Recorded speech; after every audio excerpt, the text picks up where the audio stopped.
Oi pessoal, meu nome é Mariana e hoje a gente vai terminar a matéria sobre os servidores públicos, tá bom? Hoje a gente vai falar sobre o regime disciplinar.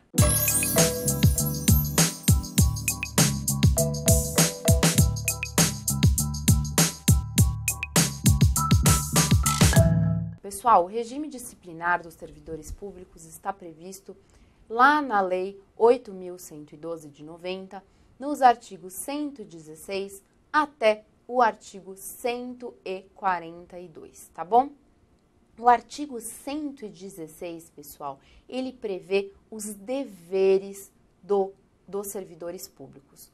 É um artigo bastante longo, mas muito importante que vocês leiam em casa. Eu não trouxe aqui para vocês para ler em voz alta, porém, eu espero realmente que vocês leiam em casa, porque ele é super importante. Então, são deveres gerais de ser leal, de ser assíduo, de guardar sigilo. Só que aqui, gente, eu vou chamar a atenção para vocês para o dever de obediência, tá bom? Também existe naquele artigo 116 o dever de obediência. Esse dever de obediência, ele decorre naturalmente do poder hierárquico. No entanto, pessoal, o servidor, ele não precisará cumprir esse dever de obediência quando a ordem do seu superior for manifestamente ilegal, quando a ordem do superior tiver flagrante ilegalidade, tá certo? Nesses casos, gente, desaparece o dever de obediência, mas surge o dever de representação contra esse superior a uma autoridade que possa apurar essa ilegalidade. Então, gente, no caso do subalterno se deparar com uma ordem manifestamente ilegal do seu superior, esse subalterno ele deverá obrigatoriamente representar esse superior a uma autoridade que poderá processar essa ilegalidade. Caso esse subalterno não faça isso, gente, ele será punido, tanto com advertência como com, no caso de reincidência ou no caso de graves danos, com suspensão, tá bom? Seguindo com a matéria, no artigo 117, nós temos as proibições, o que é proibido para os servidores públicos. Pessoal, para cada proibição existe uma punição. Mas quando vocês forem estudar essa lei, eu tenho certeza que vocês encontrarão um pouquinho de dificuldade em relacionar qual punição se aplica a qual proibição. Porque as punições, pessoal, elas ficam em um artigo apartado. Então, na leitura da lei, vocês devem fazer um jogo de vai e vem para assimilar qual punição serve a qual proibição. Para facilitar a vida de vocês, pessoal, eu trouxe aqui nos slides, já separado em grupo, qual punição é aplicada a qual proibição. Eu não vou ler aqui em voz alta, porque também é um extenso rol, mas eu tenho certeza que vai facilitar muito o estudo de vocês, quando vocês forem estudar essa lei 8.112. Então, é só vocês darem pause no vídeo, façam um print screen da tela, anotem à mão, porque isso é muito importante e cai sim, tá bom? Então, venham comigo aqui até o slide. Esse primeiro slide, pessoal, são os casos que são apenados com a advertência. Então, vocês podem ver que são várias hipóteses aqui apenadas com a advertência, tá certo? Vamos seguir para o outro slide. Aqui nós temos a penalidade de suspensão. Então, são essas aqui. Só chamando a atenção aqui, a reincidência nas hipóteses do slide anterior causam a suspensão, tá bom? Reincidência nas hipóteses de advertência causam a suspensão. Seguindo, gente, penalidade demissão. A penalidade de demissão, pessoal, ela é prevista em 2 artigos, tanto no artigo 132 como no 117. Na verdade, o artigo 132, como vocês podem ver aqui no inciso 13, ele engloba o artigo 117. Então, primeiro eu trouxe aqui todas as hipóteses puníveis com demissão do 132, são estas aqui que vocês estão vendo na tela, e depois eu trouxe aqui as hipóteses puníveis com demissão do artigo 117, tá bom? São essas aqui que estão na tela também. Deem um pause, anotem, porque é muito importante. Agora, pessoal, continuem aqui comigo na tela, que eu vou mostrar para vocês que existem casos em que o servidor público ele não poderá voltar ao serviço público, pessoal. Leiam aqui comigo. Artigo 137, parágrafo único.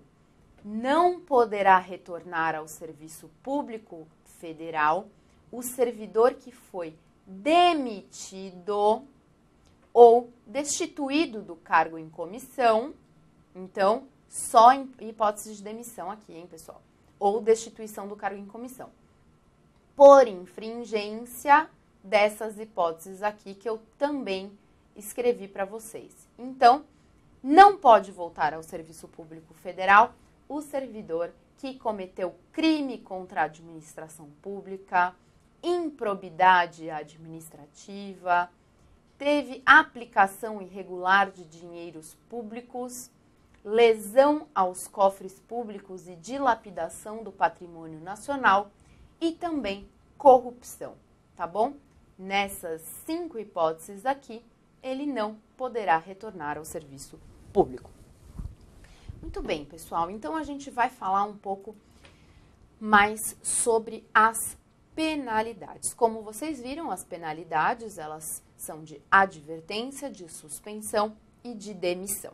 Bom, pessoal, a gente vai falar então um pouco mais sobre essas penalidades. Gente, o direito de punir, como a gente já viu lá quando a gente estudou poderes da administração pública, ele decorre do poder disciplinar, tá bom? O direito de punir servidores, é lógico. Ele decorre do poder disciplinar. E, gente, essa punição, ela é tanto vinculada como discricionária. Pessoal, a punição é vinculada porque, caso haja uma infração, é obrigatório punir, certo? Então, havendo uma infração, é obrigatória a sua punição. Essa é a parte vinculada. No entanto, gente, a parte discricionária diz respeito a como aplicar a pena, qual vai ser a medida desta pena, tá certo? Então, ela pode ser tanto vinculada quanto discricionária. Então, a gente vai falar um pouco mais detidamente de cada uma. Como vocês já viram, nós temos a advertência, a suspensão e a demissão. A advertência, pessoal, ela será feita por escrito, tá bom? Advertência por escrito e depois de feita a advertência, é feita também uma anotação no registro funcional daquele servidor. E essa anotação, pessoal, ela irá desaparecer depois de 3 anos da advertência, tá bom? Caso ele não tenha praticado mais nenhuma infração, tá certo? Advertência por escrito e cancelamento do registro depois de 3 anos. A suspensão, pessoal, ela, como vocês viram, também se dá em hipóteses de reincidência nos casos de advertência. A suspensão, gente, ela tem o prazo máximo de 90 dias, tá bom? Esse é o prazo máximo, então significa que ela pode ser por menos tempo. E aqui, gente, tem um detalhe. A suspensão, pessoal, ela pode ser substituída por multa. Ou seja, ao invés de suspender o servidor, retirá-lo das suas atribuições, ele continua exercendo, porém, o salário ele ganha pela metade durante o tempo destinado à suspensão. Então, durante o tempo estipulado para a suspensão, é, na verdade, aplicada a multa. Ele continua em serviço, porém, ele ganha metade do salário. Agora, pessoal, prestem atenção, a multa, ela não é forma autônoma de punição, tá bom? Ela não é forma autônoma. Só existe multa em razão da punição de suspensão, tá? Havendo suspensão, poderá haver sua conversão em multa. E no caso da suspensão, a anotação no registro funcional irá ser cancelada após 5 anos, tá certo? Advertência 3, suspensão 5. E por fim, nós temos a demissão. A demissão, gente, ela é imperativa, ela é obrigatória. Nos casos que ocorra alguma das hipóteses, que vocês vão ler depois aqui nos slides que eu mostrei, a demissão, ela deve obrigatoriamente ocorrer. Só que, gente, existe um prazo de prescrição para essa punição da administração em relação ao servidor. E são 3 prazos que vocês têm que guardar com vocês. O primeiro deles é o prazo de prescrição da advertência será de 180 dias. Então, 180 dias no caso de advertência. 2 anos no caso de suspensão. E 5 anos para todo o resto. Pessoal, 180 dias advertência, 2 anos suspensão, 5 anos demissão, tá certo? E um detalhe, caso a infração administrativa seja também um crime, aí o prazo prescricional será aquele previsto na lei penal. Pessoal, e aqui é importante a gente entrar em outra seara dessa matéria, que diz respeito à autonomia dessas penas. Gente, a pena administrativa, a pena criminal e a pena civil, elas são autônomas. O que significa isso? Que elas podem ser aplicadas ou conjuntamente ou em separado. Ou seja, mesmo que uma pessoa tenha sido absolvida de repente na esfera penal pelo crime ser atípico, ela poderá ainda ser condenada na esfera administrativa por ser uma infração administrativa e na esfera civil por ter causado danos, tá certo? No entanto, gente, prestem atenção, existem 2 hipóteses e apenas 2 que a absolvição penal vincula as esferas civil e administrativa. 2 hipóteses que a absolvição penal gera obrigatoriamente a absolvição civil e a absolvição administrativa. Quais são essas 2 hipóteses? A primeira delas, gente, é a negativa de autoria.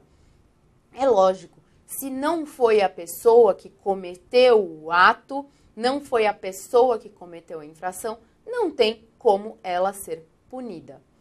A segunda hipótese, pessoal, é a inexistência do fato. Lógico também, se o fato não existiu, não há como a pessoa ser culpada de alguma coisa. Somente essas 2 hipóteses, negativa de autoria e inexistência de fato. Pessoal, as provas estão cansadas de falar que outra hipótese que vincula o julgamento administrativo e civil é a atipicidade do fato. Gente, isso cai direto. Toda prova que cai, penalidade, essa lei 8.112, fala da atipicidade do fato. Pessoal, isso está errado. Mesmo que o fato não seja crime, ele pode continuar sendo uma infração administrativa, correto? Então, mesmo que o servidor seja absolvido na seara penal em razão de atipicidade do fato, ele ainda poderá ser condenado tanto na esfera civil quanto na esfera administrativa, tá certo? E como essa responsabilidade ela é apurada, pessoal? A responsabilidade, ela é apurada através, a responsabilidade administrativa, né? Ela é apurada através de 2 procedimentos. O primeiro procedimento, pessoal, chama-se sindicância. E o segundo procedimento chama-se processo administrativo disciplinar, também conhecido como PAD, tá certo?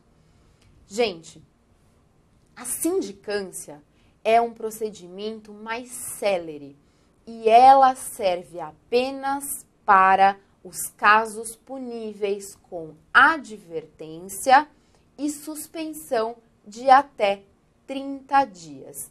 A sindicância só será utilizada nos casos de infrações punidas com advertência ou suspensão de até 30 dias. Para todos os outros casos, será aplicado o PAD. Pessoal, durante a sindicância, é possível que seja constatada infração mais grave. Nesse caso, ela será anexada aos autos do PAD. A sindicância não faz parte do PAD, ela é um procedimento autônomo. No entanto, caso no seu processamento seja verificada uma infração mais grave, ela será anexada aos autos do PAD. E o que é esse processo administrativo disciplinar, pessoal? Ele possui algumas fases. Então, a autoridade competente ele instaura o PAD e cria-se uma comissão de 3 servidores estáveis. E esses 3 servidores estáveis, essa comissão, gente, é que vai fazer o processamento do inquérito administrativo. Essa é a primeira fase do PAD, o inquérito administrativo.